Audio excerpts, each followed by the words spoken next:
بسم اللہ الرحمن الرحیم۔ تو کل میں نے آپ کے آگے یہ بات رکھی کہ کسی کے آگے اولاد کے لیے جو ہے وہ مراد رکھنا یہ بالکل غلط ہے اور یہ شرک کے زمرے میں آتا ہے۔ اسی طرح آگے جو ہے چل کے میں آپ کو بتاتا ہوں کہ اولاد دینا وہ خالصتاً اللہ تعالیٰ کے پاس ہے، خالصتاً اللہ تعالیٰ کے ہاتھ میں ہے کہ کسے دے، کس عمر میں دے، کس وقت میں دے، ماں باپ کے ذریعے دے، بغیر ماں باپ کے دے دے، یہ ماں کے ذریعے دے، باپ نہ بھی ہو تب بھی دے دے۔ تو یہ جتنے اعمال ہیں یہ اللہ تعالیٰ کے ہاتھ میں ہیں، کسی انسان کے ہاتھ میں نہیں ہے، یا کوئی اور ذات ایسی نہیں ہے جو ان تمام چیزوں کا، ان تمام اعمال کا حق رکھتی ہو۔ تو اس کی آگے جو ہے وہ مثال میں آپ کو دیتا ہوں کہ حضرت آدم علیہ السلام جو ہیں وہ بغیر ماں باپ کے پیدا ہوئے، نہ ماں نہ باپ، کوئی ذریعہ نہیں، کوئی وسیلہ نہیں ہے، لیکن دنیا میں آئے۔ حضرت عیسیٰ علیہ السلام جو ہیں یہ بغیر باپ کے دنیا میں آئے۔ تو یہ جو بغیر وسیلے کے جو ہے یہ دینا صرف اور صرف اللہ تعالیٰ جو ہے، اس کی قدرت صرف اللہ تعالیٰ کے پاس ہے، کسی اور کے پاس ایسی قدرت نہیں ہے۔ تو یہاں پر ایک اور جو ہے وہ سوال ہمارے ذہنوں میں اکثر آتا ہے، کرنے والے کرتے بھی ہیں، کہ آپ کہتے ہیں کہ اللہ کے علاوہ کسی سے نہیں مانگنا چاہیے۔ تو اس کی بھی میں آپ کو ایک مثال دیتا ہوں۔ میں یہاں پر بیٹھا ہوں، سامنے حافظ صاحب موجود ہیں، تو میں حافظ عبدالشکور صاحب سے کہتا ہوں کہ حافظ صاحب مجھے پانی لا دیجئے، یا وہ قلم پڑا ہے مجھے پکڑا دیجئے، یا وہ کتاب جو ہے وہ مجھے لا دیجئے۔ تو اب اکثر جو ہے وہ لوگ یہ کہتے ہیں کہ یہ بھی تو آپ مدد مانگ رہے ہو۔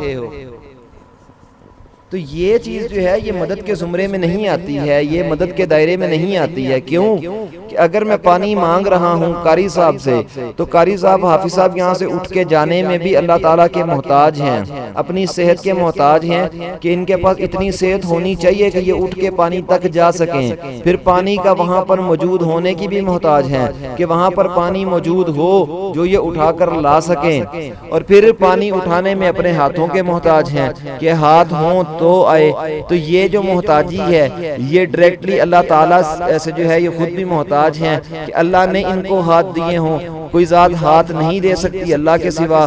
وہاں پر پانی موجود ہو، وہاں پر پانی موجود کرنا اللہ کے علاوہ کوئی ذات وہاں پر پانی موجود نہیں کر سکتی، وہاں پر پانی نہیں رکھ سکتی۔ تو یہ بھی خود بھی محتاج ہیں۔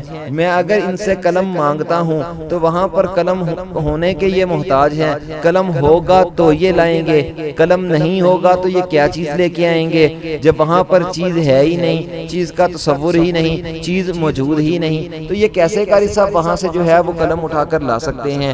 میں ان سے کتاب مانگتا ہوں تو یہ کتاب میں بھی محتاج ہیں، کتاب کے وہاں پر موجود ہونے کے، اپنی صحت کے محتاج ہیں، ہاتھوں کے محتاج ہیں، پیروں کے محتاج ہیں کہ چل کر جائیں کیسے؟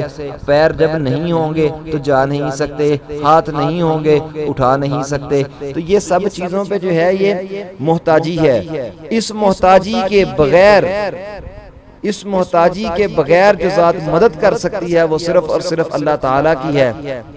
جس طرح کہ آپ کو ایک اور اگزامپل دیتا ہوں کہ ہم کسی ڈاکٹر کے پاس جاتے ہیں تو ہم ڈاکٹر سے صحت نہیں مانگتے ہیں، ہم اس سے علاج مانگتے ہیں۔ ڈاکٹر علاج کا محتاج ہے، ڈاکٹر دوائی کا محتاج ہے، ڈاکٹر معائنے کا محتاج ہے، ڈاکٹر آپ سے پوچھنے کا محتاج ہے، ڈاکٹر اس بیماری کی تشخیص کرنے کا محتاج ہے۔ ان سب محتاجی کے بغیر جو ذات ہماری مدد کرتی ہے وہ صرف اور صرف اللہ تعالیٰ کی ذات ہے۔ کہ اللہ تعالیٰ کی ذات جو ہے وہ بغیر دانہ زمین میں ڈالے ہمیں اناج دے، یہ اللہ تعالیٰ کی ذات کر سکتی ہے۔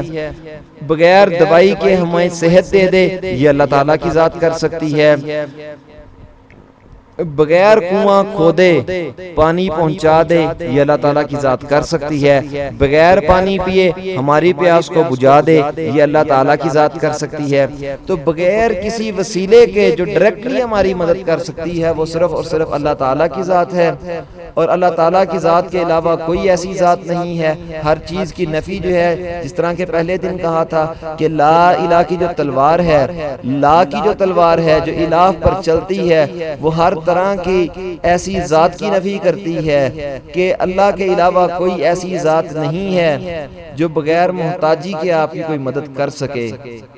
اللہ تعالیٰ جو ہیں واحد خالق مالک رازق داتا، واحد وہ ذات ہے جو کسی کی محتاج نہیں ہے کسی عمل میں بھی، تو بغیر محتاجی کے جو مدد کر سکتی ہے وہ صرف اور صرف اللہ تعالیٰ کی ذات ہے۔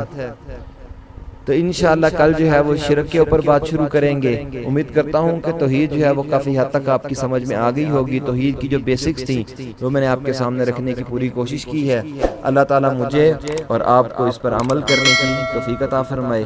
السلام علیکم ورحمۃ اللہ وبرکاتہ۔